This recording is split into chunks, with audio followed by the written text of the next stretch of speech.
उत्तराखंड के हल्द्वानी में रेलवे की जमीन पर अतिक्रमण कर बनाए मकानों को तोड़ने की तैयारी पूरी कर ली गई, जिसके खिलाफ उन मकानों में रहने वाले लोग 28 दिसंबर से धरने पर बैठे।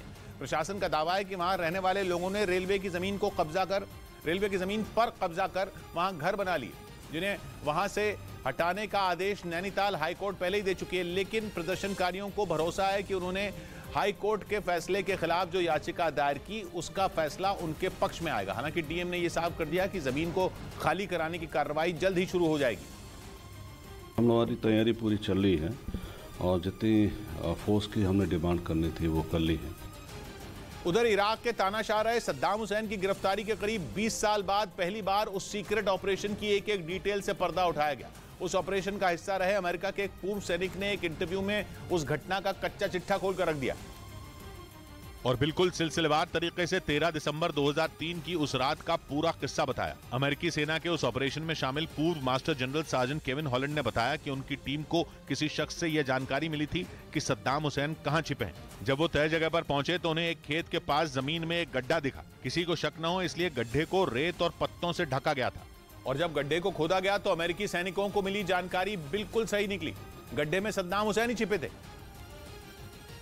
मगर फिर भी अपने शक को पुख्ता करने के लिए अमेरिकी सैनिकों ने गड्ढे में एक ग्रेनेड फेंक कर देखा। ग्रेनेड फेंकते ही गड्ढे के अंदर से अरबी में कुछ बोलने की आवाज सुनाई देने लगी। रिटायर्ड अमेरिकी सैनिक ने बताया कि इसके बाद पहले गड्ढे से हाथ बाहर आते दिखे और फिर अमेरिकी सैनिकों ने सद्दाम हुसैन को खींचकर 8 फीट गहरे उस गड्ढे से बाहर निकाला। लेकिन सद्दाम हुसैन अकेले बाहर नहीं निकले। उनके हाथ में फुली ऑटोमेटिक ग्लॉक 18 हैंडगन थी। हैंडगन देखकर एक जवान ने सद्दाम के मुंह पर जोर से मारा और उनके हाथ से गन गिर गई। बताया गया कि सद्दाम के हाथ में रही वो हैंडगन आज भी अमेरिका के तब के राष्ट्रपति जॉर्ज बुश के पास है।